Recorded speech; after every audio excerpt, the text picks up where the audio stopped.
గత కొంతకాలంగా తెలంగాణ రాష్ట్ర వ్యాప్తంగా వరుస విద్యుత్ షాక్లు కలకలం రేపుతున్నాయి. దీంతో ప్రజలు కరెంటు పోల్స్ వద్దకు వెళ్లాలంటేనే జంకుతున్నారు.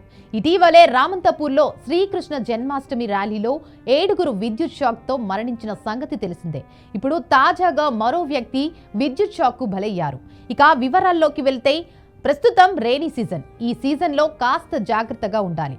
ప్రస్తుతం తెలంగాణలో వర్షాలు భారీగా పడుతున్నాయి. ఈ నేపథ్యంలో చాలా చోట్ల విద్యుత్ తీగలు తెగిపడే ప్రమాదం ఎక్కువగా కనిపిస్తోంది.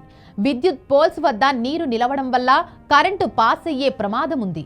దీంతో అటువైపుగా వెళ్తున్న వాళ్ళు అది గమనించక ప్రమాదవశాత్తు ప్రాణాలు కోల్పోతున్నారు. తాజాగా అలాంటి ఘటనే జరిగింది.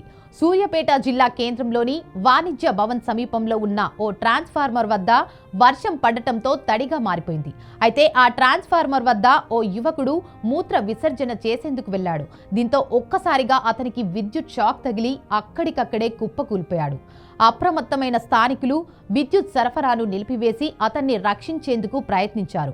అయితే అప్పటికే హై వోల్టేజ్ షాక్ తగలడంతో ఆ వ్యక్తి అక్కడికక్కడే ప్రాణాలు విడిచారు. ఈ ఘటనకు సంబంధించి సమాచారం అందుకున్న స్థానిక పోలీసులు సంఘటనా స్థలానికి చేరుకుని విచారణ చేపట్టారు. మృతుడిని పట్టణానికి చెందిన దంతల చక్రధర్ 50 సంవత్సరాలుగా గుర్తించారు. మృతదేహాన్ని పోస్టుమార్టం నిమిత్తం జిల్లా ఆసుపత్రికి తరలించారు. ఈ ఘటనకు సంబంధించి కేసు నమోదు చేసుకున్న పోలీసులు దర్యాప్తు చేపట్టారు. ప్రజలందరూ కూడా ఈ వర్షాకాలంలో కాస్త ఎక్కువ జాగ్రత్త వహించాలి.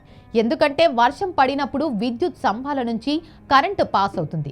ఇక్కడ కరెంటు ఉన్నట్లు మనం గమనించలేం. దీంతో చాలా మంది ప్రాణాలు కోల్పోతుంటారు. ఇక పట్టణ ప్రాంతాల్లో అయితే విద్యుత్ స్తంభాల వద్దనే చెత్త చెదారం మూత్ర విసర్జనలు చేస్తుంటారు. చెత్త వేసేటప్పుడైనా మూత్ర విసర్జన చేసేటప్పుడైనా చాలా జాగ్రత్తగా ఉండాలి. ఇంకాస్త చెప్పాలంటే విద్యుత్ స్తంభాలు ఉన్న చోట చెత్త గాని మూత్ర విసర్జన చేయకపోవడం చాలా మంచిది. అలా చేసినట్లు అయితే చావును కొని తెచ్చుకున్నట్లు అవుతుంది. ఇంట్లో తల్లిదండ్రులకు గాని పిల్లలకు గాని వృద్ధులకు గాని మరీ చెప్పండి. విద్యుత్ పోల్స్ పరిసర ప్రాంతాల్లో గాని విద్యుత్ వైర్లు ఉన్న తడి ప్రాంతాల్లో గాని అస్సలు వెళ్ళకూడదు.